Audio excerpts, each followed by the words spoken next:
Hi guys, welcome back again sa ating channel at nandito tayo ngayon sa 140 square meter modern house dito po sa Malolos, Bulacan. Let's go!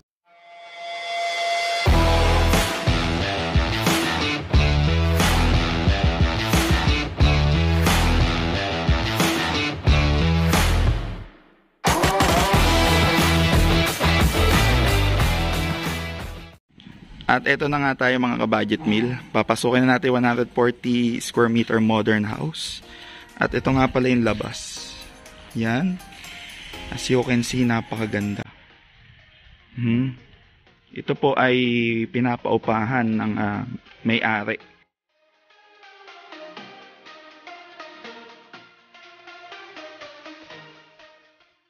Okay, sarado muna natin yung gate. Okay, at ito meron ditong mini pond. Ayan, at kung gusto natin mag-alaga ng mga koi, pwede rin. At kung meron tayong mga kotse, meron tayong dalawang parking dito. So meron tayong mga gate, nakasya ang kotse. Ayan yung ating kotse na si Tanji. Ayan, dalawang gate yan. So ngayon, pwede kayong mag-park dito at pwede rin kayong maglagay-lagay ng mga ganto-ganto. Ayan, at bahala na tayong maglinis dyan kapag meron ng uupa. So, ito pong mga gamit-gamit na to, kasama na po yan dito kapag kayo ay uupa. Okay? At ito yung pinakasiling natin, ganyan yung forma. Yan, ganyan siya. Ayan. So, yung pati yung aircon kasama na rin kapag uupa kayo dito. At pasok tayo dito sa loob, mga ka-budget meal. Yan, at ito yung pinaka living area. Siyempre pagpasok natin living area agad. Ayan.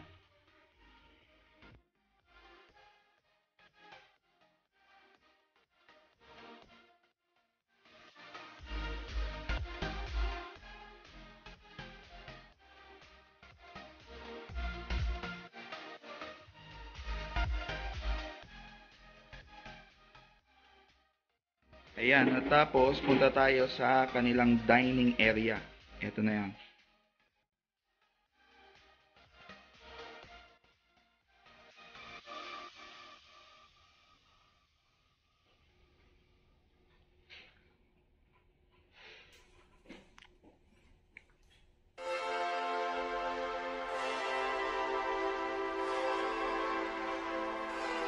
Ayan, at tapos punta tayo sa master's bedroom.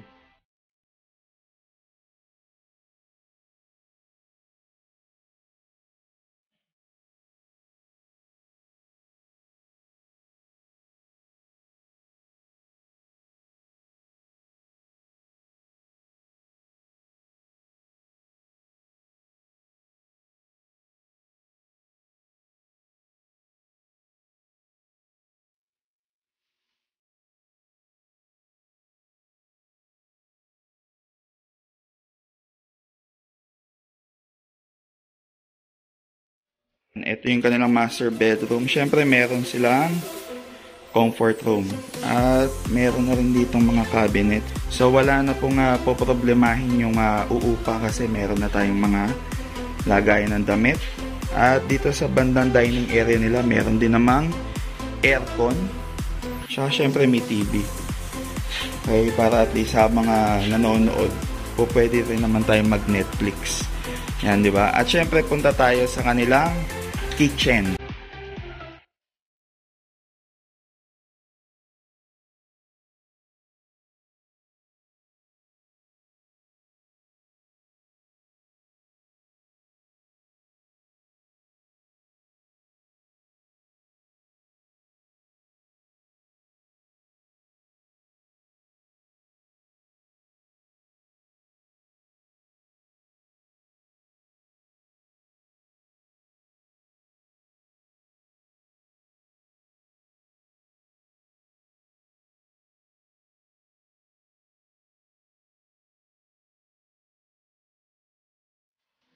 At syempre, meron din silang tinatawag na kitchenette. Dito yon.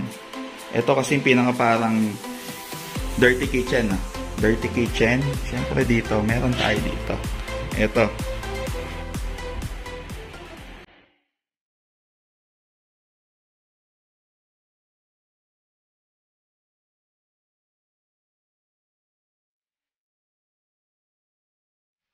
Tapos, meron din ditong CR. Siyempre, ito yung ating living area.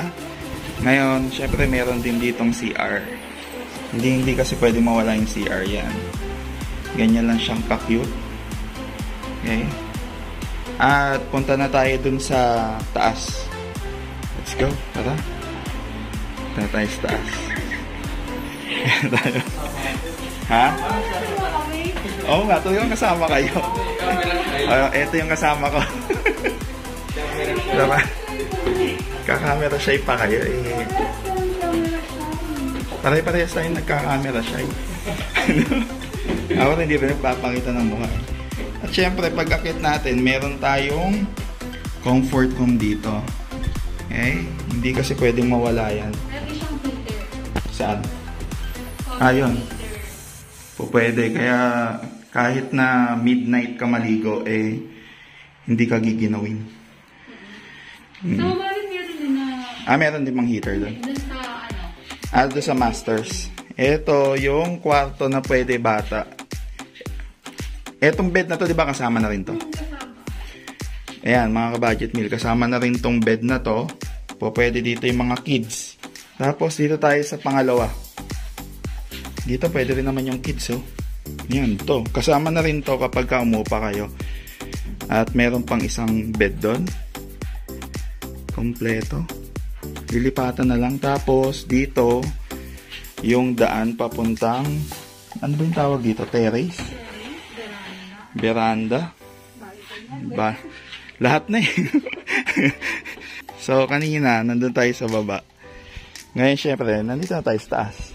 Ayan, oh. So, ganyang kalaki. Maganda to kapag nagbabanding-banding yung mga tropa at mga friends or family. Pwede. So, ngayon, bahala na kayo magdagdag ng mga tables dito, no? Yung dilipat. So, meron tayong hagdan doon papuntang parking area. Okay? Hindi na tayo bababa dyan kasi hinihingal na ako eh. Ayan, oh. Hinihingal na ako, kakababat pa na ako. Okay. Ay, si Belle. Tapos, syempre, mga ka-budget meal, meron tayong aircon dyan. Syempre, hindi na po tatanggalin yung mga aircon dyan. Tapos, yung internet, hindi pa to kasama, no? Separate siya ng bayan. Separate. Utilities, electricity, water, internet. Pero hindi sa mga problema magpakabit. Kasi nandito ang lahat eh. Talagang lahat. Ibig sabihin, meron ng internet. Kaya lang syempre, separate nga naman ang bayad. Kasi nga, syempre, yung upa, and then, yung mga bills, syempre, hindi pa kasama dun sa upa. Diba?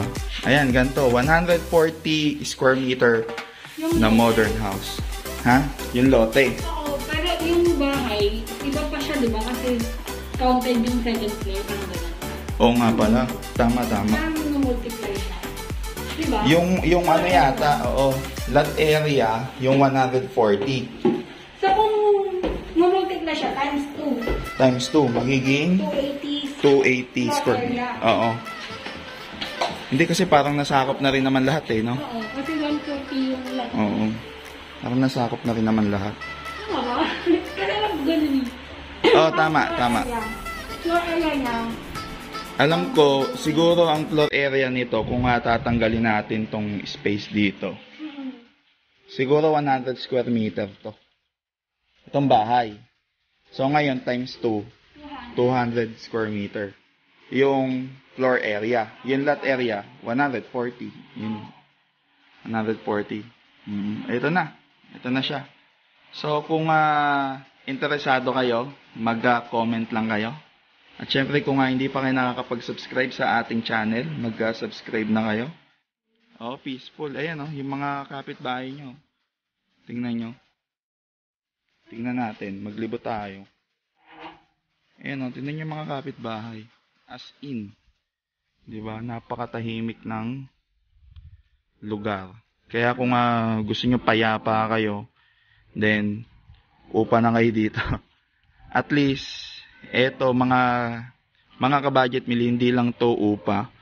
Kumbaga, nakapagbigay na naman tayo ng mga ideas patungkol sa mga bahay, at saka yung ideas, design na pwede pala itong ganito. At yung kanyang color, ayun. At ito para siyang pinto, pero bato siya eh. Pinaka-design lang ito ng window.